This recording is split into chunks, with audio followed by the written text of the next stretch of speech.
52వ science ఫేర్లో ఈరోజు ఈ సందర్భంగా మీ అందరికీ నా శుభాకాంక్షలు తెలియజేస్తా ఉన్నాను. గత 3 సంవత్సరాలుగా సిద్దిపేట జిల్లా తెలంగాణలో మొదటి స్థానం వస్తా ఉందని చెప్తా ఉన్నారు. తప్పకుండా గతంలో 1500 చిల్లర ప్రాజెక్ట్స్ ఉంటే ఈసారి 1733 ప్రాజెక్ట్స్ తీసుకున్నారు. ఈసారి ఇంకా ఎక్కువ ప్రాజెక్టులు ఎంపికై తెలంగాణ రాష్ట్రంలో ప్రథమ స్థానాన్ని అదేవిధంగా కొనసాగించే విధంగా అధ్యాపక వర్గం, డిఓ గారు, సైన్స్ ఫేర్ అధికారి గారు అందరూ కూడా విద్యార్థులు ప్రోత్సాహంగా ఉత్సాహంగా పనిచేయాలని సందర్భంగా ఆకాంక్షిస్తూ 1733 ప్రాజెక్టులు చేసిన వాళ్ళందరూ కూడా ఆ హృదయపూర్వక శుభాకాంక్షలు. అదేవిధంగా ఇంకా ఎక్కువ ప్రాజెక్టులు ఇన్నోవేషన్ తోటి మారుతున్న కాలానికి అనుగుణంగా ఇప్పుడున్నటువంటి ప్రస్తుత పరిస్థితుల్లో క్లైమేట్ చేంజ్ జరుగుతున్నటువంటి సందర్భంలో భవిష్యత్తును మనందరం కూడా ఏ విధంగా భద్రతగా, ఆరోగ్యంగా, ప్రశాంతంగా ఉండడానికి అవకాశాలు ఉంటాయో సైన్స్ను ఉపయోగించుకోవడం ద్వారా మరి అది భవిష్యత్ తరానికి చెప్పే విధంగా పరిశోధన ఉండాలని కోరుకుంటా ఉన్నా. ఇప్పుడు చూస్తా ఉన్నాం, ఢిల్లీలో పాఠశాలలకు సెలవించుకునే పరిస్థితి వచ్చింది.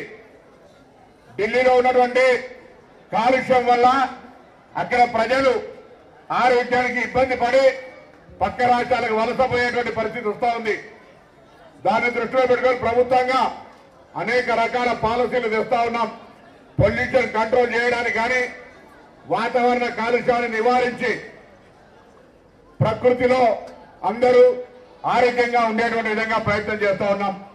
మీరు చేసే ప్రయోగాల్లో ఆరోగ్యానికి అత్యంత ప్రాధాన్యత ఇస్తూ సాంకేతికంగా వ్యవసాయం ఈరోజు మన దేశానికి వెన్నెముక.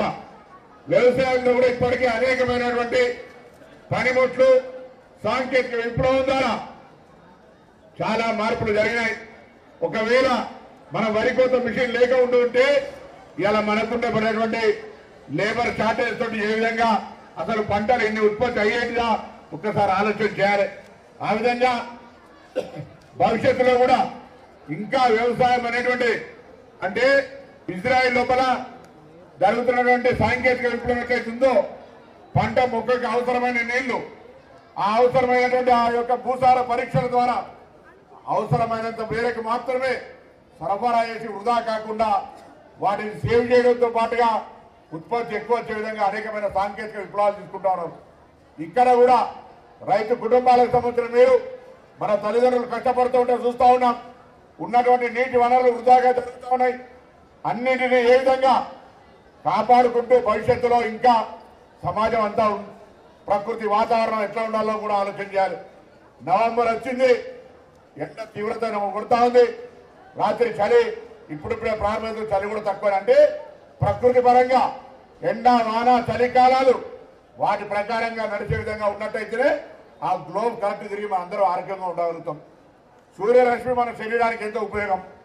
అట్లనే ప్రకృతిలో అన్ని రకాలుగా శిశిర మాసంలో ఏ విధంగా అయితే కొత్త ఆకులు మొలుస్తాయో అట్లా మనందరూ కూడా అనేక రకాలుగా ప్రకృతిపరమైన మార్పుల్లో సాంకేతికంగా ఆరోగ్యానికి ఇబ్బంది లేకుండా ఉండేటువంటి అనేకమైనటువంటి సైన్స్ వచ్చింది. ఇలా ఇంతకుముందు చెప్పినారు, ఈ సైన్స్ ఫేర్ల ద్వారా పిల్లల్లో ఉన్నటువంటి ఒక చైతన్యాన్ని, వారిలో ఉన్నటువంటి ప్రతిభను, విజ్ఞానాన్ని వెలికితీసేటువంటి ఒక వేదిక ఇది.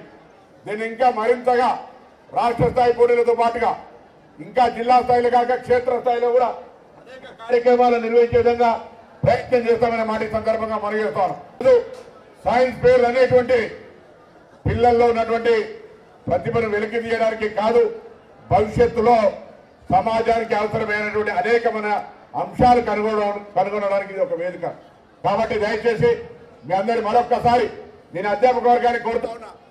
కలెక్టర్ గారు కొన్ని అడిగినప్పుడు మొత్తం పిల్లలు 100% అవి పెద్ద కష్టమైనటువంటి మనకు ఎవరికి తెలియనటువంటి కావు.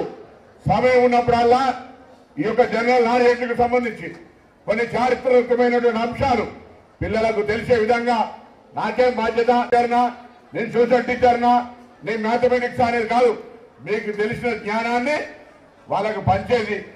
లేదా పిల్లలు పోయి వాళ్ళ తల్లిదండ్రులు, కలెక్టర్ గారు, గవర్నమెంట్, సుల్తాన్ బజార్ తెలియని కొనుకొచ్చిస్తే దొరికేది కాదు. ఇది మీరు ఇలా అనేక పోటీ పరీక్షల్లో పాస్ అయ్యి మీ దగ్గర ఒక జ్ఞాన సంపదను పిల్లలకు పంచండి. తద్వారా మీరు కూడా మేధావంతులుగా ఎదిగేటువంటి అవకాశం ఉంటుంది.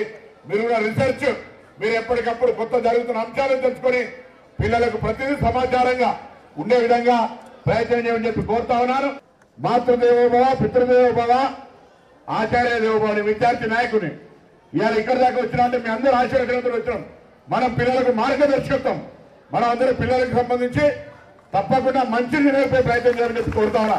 క్రమశిక్షణ అన్నిటికంటే ముఖ్యం. ఇవాళ క్రమశిక్షణ లేకపోతే భవిష్యత్తులో ఏమీ లేదుగా. కాబట్టి క్రమశిక్షణకు సంబంధించిన విషయంలో కూడా సైన్స్, జ్ఞానము, విజ్ఞానము, అవగాహన, చరిత్ర అన్నింటితోటి క్రమశిక్షణ అనేటువంటి పెద్దల్ని గౌరవించడం, ఒకప్పుడు ఉపాధ్యాయులు కూడా గౌరవాన్ని తిరిగి పెంపొందించే విధంగా మార్పు వచ్చే విధంగా దయచేసి ఇక్కడనే సైన్స్ ఫేర్లో అన్ని జిల్లాల ముందొస్తున్నాం, తెలంగాణ ముందొస్తున్నాం. ఇక్కడ మీరే అన్ని జిల్లాల ముందు ఉండే విధంగా ప్రయత్నం చేయని చెప్పే సందర్భంగానే మరొకసారి కోరుతూ ఈ యొక్క 52వ సైన్స్ ఫేర్ సందర్భంగా మీ అందరికీ నా హృదయపూర్వకంగా శుభాకాంక్షలు. తప్పకుండా రాష్ట్రంలోనే కాదు దేశంలో కూడా అనేక మంది చాలా లిస్ట్ ఉంది, చాలా మంది పార్టిసిపేట్ అయినారు. వాళ్ళందరికీ నా మనస్ఫూర్తిగా హృదయాభినందనలు. వాళ్ళందరి త్వరలో ఎక్కడైనా రాష్ట్ర స్థాయిలో పిలిచి వాళ్ళందరి పట్ల ఒక ప్రేరేపితమై మిగతా వాళ్ళందరూ కూడా ఆ అనుకరణ చేసే విధంగా వాళ్ళందరికీ గౌరవించుకునేటువంటి ఒక ప్రయత్నం చేస్తా. ఇప్పుడు తప్పకుండా మీ అందరి ద్వారా సమాజంలో ప్రతి ఒక్కరూ నేనెందుకు ఇంతమంది విద్యార్థులు ఉన్నారు సిద్దిపేట జిల్లాలో 1733 మాత్రం ప్రాజెక్టులే వచ్చినాయి. టీం తయారు చేయండి, ఆలోచన చేయండి. కొత్త కొత్త ప్రాజెక్టులు టీచర్లు స్కూళ్ళల్లో అక్కడ ఇక్కడ వీలైతే అక్కడ తయారు చేసి పిల్లలు చైతన్యవంతులు చేసే విధంగా ఉండాలని కోరుకుంటూ మరొక్కసారి